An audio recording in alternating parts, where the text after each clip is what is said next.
FIFA is still a mess. Latest election shows FIFA just can't help itself. Anyone still holding out hope that soccer's governing body was sincere about wanting to root out corruption was disabused of that notion with Monday's FIFA Council elections. Moya Dodd, one of FIFA's few power brokers with a proven commitment to reform, lost the seat reserved for Asia's female representative to a woman who needed 3 tries to name the defending Women's World Cup champion. It wasn't even close, either, with Mahfuza and Katie Kiron of Bangladesh winning 27-17. "There we go again. There's FIFA," said Roger Pielka Jr., director of the Sports Governance Center at the University of Colorado and a longtime FIFA critic. "It's good evidence that things haven't changed," Pielka added.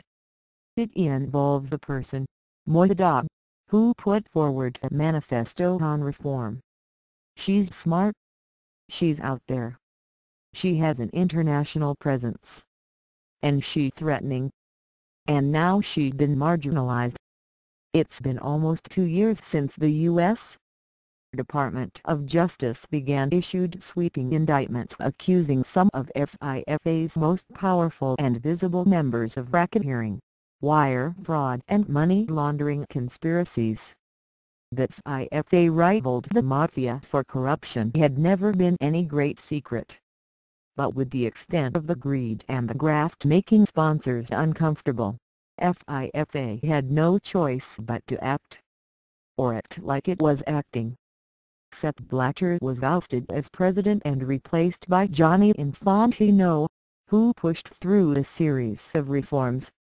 The most significant, replacing the 24-member executive committee with a larger council that would have at least 6 seats, 1 for each continental confederation, held by women. But look a little closer, and the reforms are little more than whitewashing. Less than 2 weeks ago, Kuwait's Sheikh Hamad Al-Fattah Al-Sabah resigned from the FIFA Council amid Justice Department allegations that he had bribed Asian soccer officials. The council expansion and increase in money for development projects creates the same kind of codependency with national federations that fed corruption under Blatter. As a matter of observation and evidence, to date, there's not a lot of evidence that FIFA and people at the top of FIFA are interested in change, Pielka said. Dodd's ouster makes that clear. The Australian has been outspoken about both the need for reform and increased roles for women in the sport, something she said goes hand in hand. FIFA was supposed to be working toward that, what with the 6 council spots reserved for women.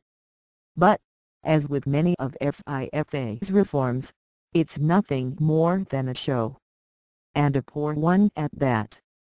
By virtue of her new post, Kiron is responsible for championing women's soccer, to be its face and its voice with fellow FIFA members. Yet when she was asked by BBC World Service who the reigning World Cup champion was, Kiron didn't know. Now, this isn't a hard question.